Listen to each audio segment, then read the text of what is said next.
여러분 삶에도 그런 경험들이 아마 다 있으실 거예요, 한 번씩은요. 생각대로 상황이 흘러가지 않을 때, 계획했지만 그게 틀어져 버릴 때, 그리고 이제 감당할 수 없는 일들이 막 몰려와서 내 일터에서 상황, 가정에서 상황, 내 개인적으로 닥쳤던 그런 위기들이 아마 다 있을 겁니다.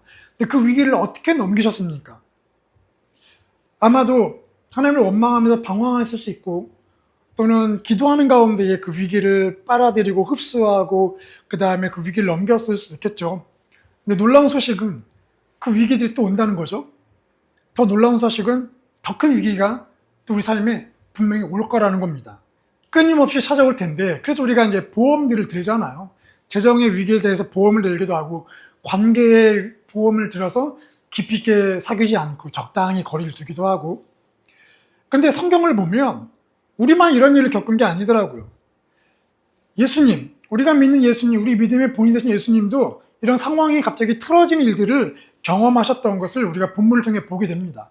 그래서 오늘 본문을 통해서 우리가 이런 위기를 만나게 되면 우리가 이 위기를 어떻게 바라봐야 할까? 또 그리고 그리스도인으로서, 예수를 믿는 사람으로서 이 위기 상황에서 어떻게 반응해야 할지를 오늘 본문을 통해 우리 몇 가지를 이렇게 보게 되는데요. 오늘 우리가 읽은 본문은 그 앞 상황은 예수님께서 요단강 세례를 받으시고 하늘이 열리고 하나님 아버지께서 야, 너는 내가 사랑하는 아들이야, 내가 너를 너무 기뻐해 라고 음성을 들었던 상황입니다. 그러니까 예수님이 내 정체성에 대해서 가장 확실한 응답, 확실한 음성, 가장 확실한 인정을 받았던 때이죠. 자, 그러면 이제 정체성 확인됐어요. 자, 그럼 이제 본격적으로 사역을 시작하시면 되는데, 오늘 본문을 보면 사역을 하기 위해 마을로 가신 게 아니라 아무도 없는 광야로 가십니다. 가서 복음을 전파하시고 병을 고치고 귀신을 쫓아내야 하는데 귀신도 없는 사람도 없는 허허벌판 광야로 가시더라는 거죠. 왜 갑자기 상황이 이렇게 바뀌었을까요? 우리가 보통 스포츠 선수들 생각하면 징크스라는 게 있죠. 중요한 뭔가를 하려고 할 때 일이 틀어지는 상황들, 뭐 그런 영적인 징크스일까요? 근데 오늘 본문을 보면 그렇지 않다는 걸 볼 수 있습니다. 하나도 어긋난 게 아니라 제대로 가고 있다는 거죠. 그 힌트가 뭐냐면 우리 12절 말씀을 같이 읽겠습니다. 12절 시작. 성령이 곧 예수를, 네, 성령이 곧 예수를 광야로 몰아내셨다. 곧, 이 곧이라는 단어입니다. 곧. 이 곧이라는 단어가 원어로 보면 그리고 곧이죠. 그리고 곧. 그러니까 뭐냐면 앞에 있는 사건과 뒤에 나오는 사건을 연결시켜 주는 거예요. 앞에 있는 사건은 예수님이 하나님의 음성을 들었던 사건입니다. 너 내 사랑하는 아들이야. 그렇죠, 아버지. 그 음성을 듣고 그리고 곧 광야로 가셨대요. 우연히 틀어진 게 아니라 사실은 그 안에 사건들이 두 개가 연결되어 있다는 겁니다. 하나님의 계획 가운데 연결되어서 광야로 가셨다는 거죠. 자, 그래서 함께 우리 12절 같이 읽겠습니다. 12절 시작. 성령이 곧 예수를 광야로 몰아내신지라. 첫 번째 우리가 보게 되는 건 뭐냐면 예수님께서 광야로 가셨다라는 거예요. 광야로 가셨다. 제가 2010년 12월에 아랍에미리트에서 한 달 동안 살 기회가 있었어요. 그곳에 여러 가지 추억들이 있지만 결국 본문을 이렇게 묵상하면서 떠오른 추억 하나가 바로 사막 투어였습니다. 어떤 장로님께서 사막 투어를 해주겠다고 해서 두바이 근처까지 쭉 갔어요. 고속도로를 타고 가는데 점점점 도시가 사라지기 시작합니다. 그리고 모래사막이 옆에서 나타나기 시작하더라고요. 그리고 갑자기 샛길로 들어서 샛길로 얼마 안 갔는데 이제 도로가 하나도 안 보이고 온통 사막인 거예요. 차에서 내려서 천막에 들어가서 오늘 일정을 이제 브리핑을 받고 차 한 잔 마시고 이제 드디어 일정이 시작됐습니다. 무슨 찝차에 타가지고 사막 투어를 했어요. 차가 막 뒤 엎어질 것 같은 상황 속에서도 균형을 잡고, 그럼 막 스릴 넘치는 운행이 끝나고 또 어디 언덕으로 올라가서 거기에서 그네 같은 썰매 같은 거를 타고 물에 언덕을 쭉 타고 내려오는 거예요. 그걸 재미있게 경험한 다음에 이제 해가 지기 시작하니까 다시 천막으로 돌아왔습니다. 차 한 잔 마시고 일정 어떤지 얘기를 나눴어요. 그리고 나서 여러 이야기를 나누는데 되게 쌀쌀해지더라고요. 그때 이제 준비해왔던 외투를 꺼내 입으라는 겁니다. 그래서 외투를 가져오라고 했던 이유가 이거구나. 이 밤이 되니까 급격하게 추워지더라고요.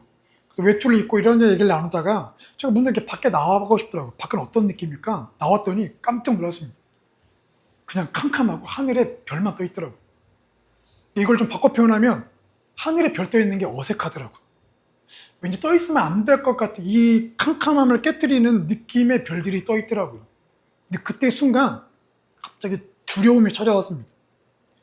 낮에 투어했던 그것들 생각해 보니까 사실은 사람이 사막에서 죽기 직전에 경험하는 것들이었어요.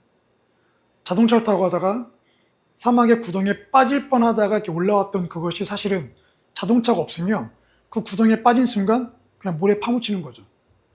또 모래 언덕에서 썰매를 타고 이렇게 내려왔지만 걸어가다가 거기서 미끄러 넘어서 굴러 떨어지는 순간 사람은 길에 잃어버리는, 그러니까 죽기 직전의 상황들을 사실은 그 스릴을 경험했던 거더라고. 그 생각을 하니까 갑자기 두려워지면서 야 이게 뭐야 싶더라고요. 사막에 혼자 있게 되면 그냥 죽는 겁니다. 그러니까 출애굽한 이스라엘 백성들을 생각해보면 그들이 경험한 광야가 그거잖아. 지긋지긋한 이집트 노예 생활을 끝내고 홍해를 건너는 기적을 경험하고 승리의 기쁨으로 가족들과 함께 광야에 들어왔습니다. 그리고 하루하루 지나가는데 이제 상황이 바뀌는 거죠. 물은 점점 떨어지고 준비한 음식도 동일합니다. 더 안타까운 건 이집트를 빠져나올 때 이집트 사람들이 온갖 재물, 금은보화를 이렇게 줬거든요. 근데 그 재물들이 소용이 없어요. 광야에는 음식점, 식당, 마트가 없으니까 이게 무용지물이 되는 겁니다. 그러니까 점점 홍해가 갈라졌던 그 기쁨, 그 감사는 사라지기 시작하고 이제 하나님을 원망하기 시작하는 거죠. 그래서 우리가 성경 통독했지만 출애굽기 민수기를 보면 야 이스라엘 백성들 진짜 불평과 원망이 많잖아요. 야 진짜 답이 없다. 아니 구름 기둥 불 기둥이 눈앞에 보이는데 하나님은 어떻게 원망하지? 그런데 광야는 불평과 원망이 정말 나올 수밖에 없는 곳인 거죠. 사실 그 사람들이 뭐 불평하고 싶어서 불평했겠습니까? 불평과 원망을 막 준비하고 있다가 때가 되니까 오픈해가지고 쏟아냈겠습니까? 우리가 자녀를 키워봐 알겠지만 아마도 그 사람들이 이 광야를 지나가면서 자녀들이 아빠 목말라, 엄마 배고파 그 말을 들은 순간 물이 떨어지고 먹일 게 없을 때에 그 부모의 심정으로서 화가 나지 않을 부모가 어디 있겠습니까? 광야에서는 부모의 무능력이 나타나잖아요. 자녀를 보면서 해줄 수 있는 게 없고 해주고 싶은 소망을 꿈꾸는 그 순간 그 소망이 절망으로 바뀌는 게 바로 광야인 겁니다. 그러니까 아마도 짜증나고 불평하는 게 당연했을 거예요. 그러니까 금송아지를 만들어서 뭔가 보이는 우상을 만들어서 그 앞에 소망을 품고 엎드려 절하고 기도라도 뭔가 해야 그나마 그 불안한 마음을 잠재울 수 있는 게 아마 그 광야였을 겁니다. 우리가 살아가는 삶이 바로 이런 광야의 모습이죠. 생각하고 기대했던 것들이 늘 무너지는 게 일상입니다. 일이 꼬이고 틀어지고 엉키는 게 일상이죠. 내 못난 모습, 성숙하지 않은 모습, 내 무능력, 무지 드러나는 게 일상입니다. 혼자 있는 것 같은 외로움이 몰려오는 게 일상이죠. 심지어 하나님이 주시겠다 약속하셨어요. 근데 그 약속을 붙잡고 왔는데 잘못 온 것 같은 느낌이 들 때가 또 있다는 거죠. 그래서 우리도 어쩌면 금송아지까지는 아니지만 세상의 방법에 자꾸 눈이 가고 뭔가를 자꾸 손에 잡고 싶고 누군가의 도움을 자꾸 구하게 되는 일들이 당연한 것이겠죠. 광야를 읽다라는 책을 보니까 그 저자가 이렇게 광야를 등산과 비교하더라고요. 등산은 정상으로 갈수록 자신감이 생긴다. 광야는 갈수록 무능함을 발견하게 된다는 거예요. 등산은 올라갔다가 잘못되면 내려오면 되는데 광야는 갔다가 돌아오면 안 된다는 거예요. 그래서 이렇게 일상을 비유합니다. 결혼은 산을 오르는 것이고 결혼 생활은 광야다. 자녀를 낳는 건 등산인데 자녀를 양육하는 건 광야이다. 직장을 구하는 건 산을 오르는 건데 직장 생활은 광야이다. 광야가 느껴지시나요? 그러니까 그냥 일상이 광야인 겁니다. 광야. 어떤 목적을 취했지만 목적을 이룬 순간 그냥 광야가 시작된다는 거예요. 매일매일이 그냥 크고 작은 광야 연속이라는 거죠. 그런데 감사한 건 우리 일상이 광야인데 예수님이 그 광야로 들어오셨다라는 거예요. 결핍과 불평과 원망의 장소인 그 광야로 예수님이 들어오셨다라는 거예요. 내 자신이 처절하게 드러나는 그 광야로 들어오셨대요. 광야로 아울리치고 오신 게 아니에요. 광야 투어로 온 것이 아니라 그냥 우리 연약함, 우리 결핍, 우리 부족함이 드러나는 그 광야를 똑같이 경험하기 위해서 광야로 들어오셨대요. 그래서 여러분, 예수님이 우리의 고통과 힘듦을 공감하신대잖아요. 너 정말 힘들구나. 내가 다 알아. 나도 광야에 있어봤어. 40일 동안 그것도 금식하면서 있어봤어. 너 금식은 안 해봤지? 나는 금식까지 해봤다. 그래서 너의 고통을 안다고 말씀하시죠. 그래서 여러분, 예수님이 광야로 들어오신 게 어쩌면 사실 우리에겐 감사한 내용입니다. 그래서 예수님이 광야 오셨기 때문에 우리가 광야에서 그 예수님과 동행할 수 있는 거거든요. 자, 그런데 12절을 보면 또 독특한 걸 발견할 수 있죠. 12절 같이 읽겠습니다. 시작. 성령이 곧 예수를 광야로 몰아내신지라. 두 번째 보면 성령님께서 예수님을 광야로 몰아내셨대요. 이 구절을 보면 주어가 누구냐면 성령님이세요. 동사는 몰아내셨다예요. 그러니까 성령님이 예수님과 상의한 게 아니래요. 야, 지저스, 광야 한번 이제 가볼까? 싫은데? 그 성령님이 설득했다라는 게 아니에요. 상의나 설득한 거 없이 그냥 몰아냈다. 이 몰아내다 단어를 보니까 내쫓다요. 밀어내다. 강하게 밀어붙이다. 그러니까 성령님이 예수님을 광야로 내쫓았다. 강하게 밀어붙였다라는 거예요. 왜 몰아가셨을까요? 그렇게 강하게 몰아가신 이유가 있겠죠. 그 의도가 있다라는 겁니다. 우리가 이제 군대 보면 군대에 자녀들 입대하면 평소와 다르게 군대에서는 군인들을 이렇게 훈련시킵니다. 근데 그 훈련시킬 때에 동의를 구하지 않습니다. 부모에게 오늘 입대한 당신의 아들을 훈련시킬 때니 동의하시겠습니까? 이런 거 물어보지 않습니다. 뭐 군인 훈련생에게도 야, 이제 훈련할 건데 너 훈련 받을래? 동의해? 이런 거 안 합니다. 그냥 무조건 훈련을 몰아붙이죠. 왜냐하면 군대의 목적은 적들에게서 우리의 가족과 이 나라를 보호하는 목적이 있기 때문에 그 목적을 이루기 위해서 군인들을 혹독하게 훈련시키는 겁니다. 전쟁 같은 상황을 대비해서 마인드 훈련, 체력 훈련, 무게를 다루는 훈련을 시키는 거죠. 그러니까 마찬가지 성령님이 예수님을 광야로 몰아갔다는 것은 그 몰아가신 목적이 있다는 거예요. 그럼 그 목적이 뭐냐? 그 목적을 알려면 성령님이 어떤 분인지를 알아야 합니다. 성경에 성령님의 여러 이야기 있지만 예수님께서 성령님 이렇게 설명하시죠. 요한복음 말씀을 같이 읽겠습니다. 시작. 내가 아버지께 구하겠으니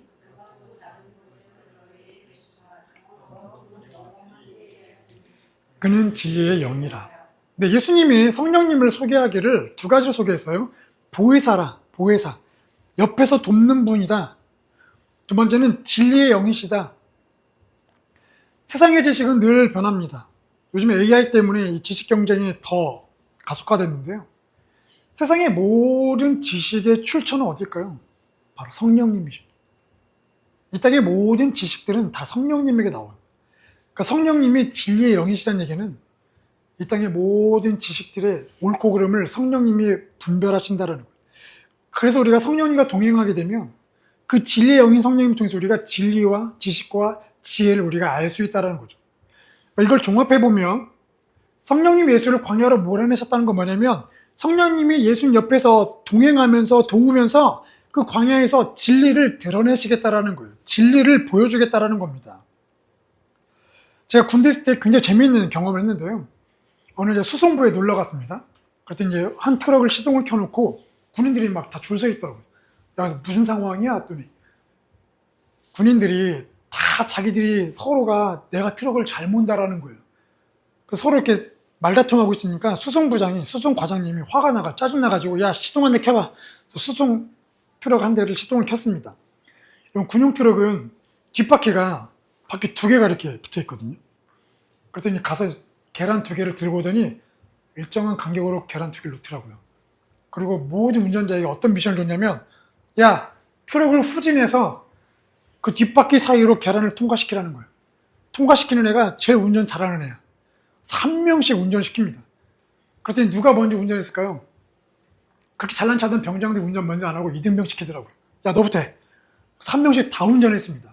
모든 사람 다 운전하고 나서 결국 진짜가 드러났어요. 진짜 운전 잘하는 사람이 누군지가 드러났습니다. 누구냐면 바로 그 수송 과장님이었습니다. 수송 과장님만 계란을 안 터뜨리고 후진해가지고 계란 통과시키더라고요. 나머지는 다 깨뜨렸습니다. 그리고 성령님이 함께 하시면 광야에서 진리가 드러난대요. 진리가. 어떤 진리가 드러나냐면 내가 붙잡고 있던 이 땅의 진리가 먼저 드러난대요. 우리가 붙잡고 있던 이 땅의 진리, 나의 진짜 모습이 드러난다는 거죠. 생각했던 것만큼 내가 대단한 존재가 아니구나. 생각했던 것만큼 내가 똑똑하지가 않구나. 생각했던 것만큼 내가 성숙하지 않았구나. 내가 그렇게 붙들고 싶었던 그 진리가 드러난다는 거예요. 내가 얼마나 부족한 존재인지, 얼마나 어리석고 멍청하고 허무한지, 우리가 애써 감추려고 했던 진짜 현실이 드러난다라는 겁니다. 근데 또 드러나는 진리가 있습니다. 뭐냐면 우리가 붙잡아야 할 하늘의 진리가 드러난다라는 거예요. 아, 하나님밖에 없구나. 역시 하나님밖에 없구나. 역시 나를 창조하신 하나님, 나를 사랑하신 하나님만 내가 붙잡아야겠구나. 이 진리가 드러난다는 거예요. 내 속도와 방향이 아니라 하나님의 속도와 방향을 따라가야겠구나. 이 진리가 드러난다는 거예요. 근데 여러분 생각해보면 사실 광야라는 곳은 이 확신을 갖기가 어려운 장소입니다. 오히려 생각해보면 아니 하나님 나를 사랑하신다면서요. 근데 왜 나를 광야로 보내십니까? 오히려 불평하고 원망할 수 있는 곳이 광야거든요. 근데 역설적이게도 하나님만을 붙잡아야겠다는 믿음이 생기는 곳이 또 광야입니다. 그래서 하나님밖에 없다. 그래서 하나님만 내가 붙잡아야 하는구나. 그래서 내가 하나님의 자녀라는 것, 하나님이 내 아버지라는 것, 그 진리가 빛을 발하는 게 광야라는 거예요. 공교롭게도 예수님이 광야에 들어오기 전에 들었던 음성이 그거잖아요. 내가 너를 사랑한다. 사랑하는 아들아. 내가 너를 기뻐한다. 결국 이 음성이 빛을 발하는 곳이 광야라는 것입니다. 하나님께서 이스라엘 백성들을 광야로 이끄신 이유가 신명기에 나오거든요. 같이 함께 신명기 8장 2절 읽겠습니다. 시작. 내 하나님 여호와께서 이 40년 동안에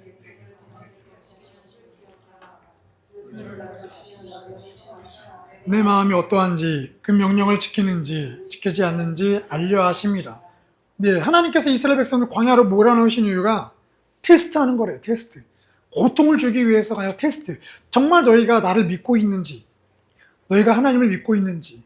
그래서 그들을 겸손하게 하시고 낮추셔서 하나님을 보게 하는 훈련 때문에 광야로 보내셨다는 거예요. 그래서 여러분 광야에 가면 둘 중에 하나입니다. 아까 말씀드린 내가 붙잡고 있는 이 땅의 진리를 더 붙잡고 살 것이냐, 나를 향한 믿음을 붙잡을 것이냐, 아니면 하늘의 진리, 하나님을 붙잡는 믿음으로 살 것이냐, 둘 중에 하나가 갈라지는 곳이 광야라는 곳이죠. 진리가 드러나는 곳이 광야라는 곳입니다. 근데 또 세 번째, 우리 12절 13절 말씀을 같이 읽겠습니다. 시작.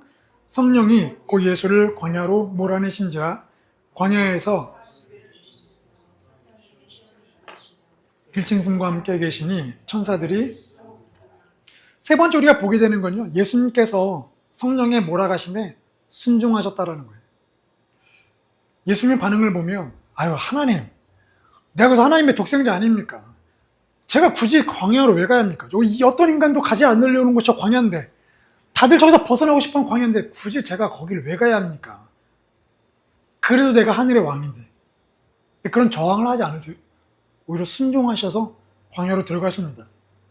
여러분 이 순서를 잘 보세요. 순서를. 광야를 먼저 가신 게 아니라 하늘의 음성을 먼저 들으셨어요.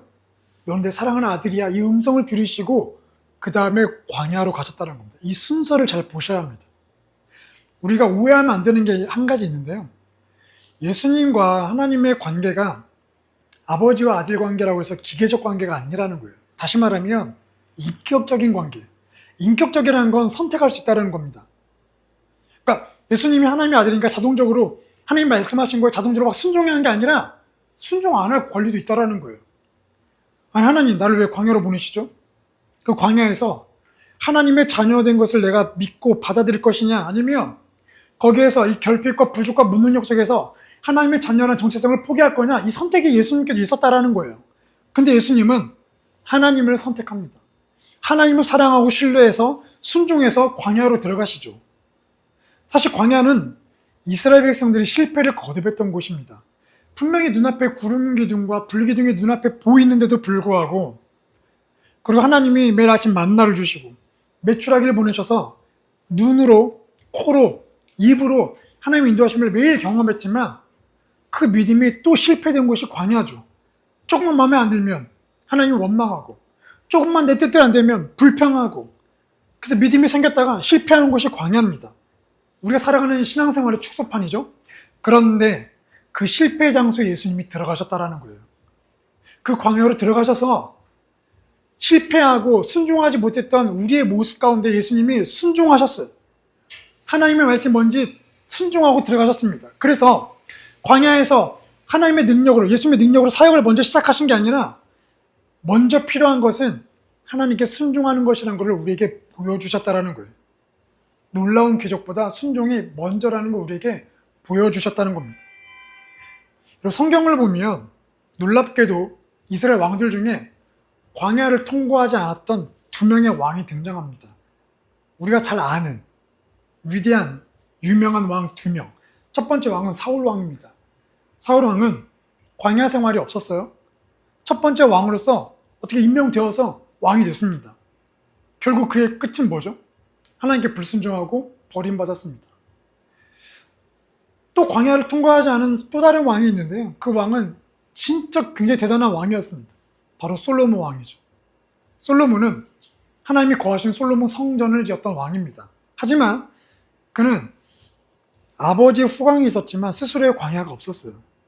결국 솔로몬은 하나님께 불순종했고 하나님을 떠나면서 이스라엘이 남과 북으로 갈라지는 초유의 사태까지도 일어나게 됐습니다.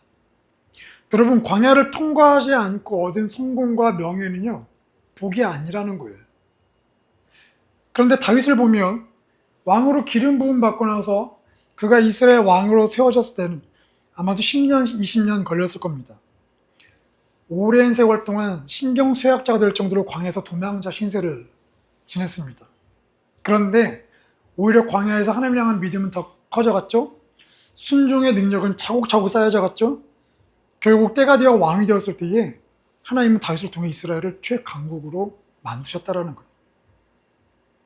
바로 이것이 광야에서 드러나는 진리, 광야를 통과한 사람들이 얻게 되는 열매라는 겁니다. 여러분, 예수님의 광야 입성을 통해서 우리가 보게 된 영적 원리가 세 가지가 있습니다. 첫 번째는 그래서 그리스도인에게 광야는 필수적이라는 거예요. 필수. 그리스도인이 걸어가는 길은 평탄한 길이 아닙니다. 성공의 길이 아니에요. 편안한 길이 아니라 진리의 길을 걸어가야 하거든요. 근데 그 진리를 경험하려면 진리가 드러나는 것, 성령님이 우리를 몰아가시는 그 광야는 필수 조건이라는 거예요. 두 번째, 그래서 광야에 있을 때는 우리의 정체성을 기억하라는 겁니다. 이스라엘 백성들이 출애굽에서 광야를 갈 때에 그들이 광야로 가기 전에 경험했던 건 뭐냐면 기적의 하나님이었어요. 구원의 하나님이었어요. 예수님도 광야를 가기 전에 먼저 하나님의 음성을 들었습니다. 정체성을 확인받고 들어갔습니다. 그래서 우리가 광야에 있을 때 기억해야 하는 건 뭐냐면 광야에 가기 전에 우리가 분명히 겪었던 하나님의 은혜와 사랑을 떠올려 보라는 거예요.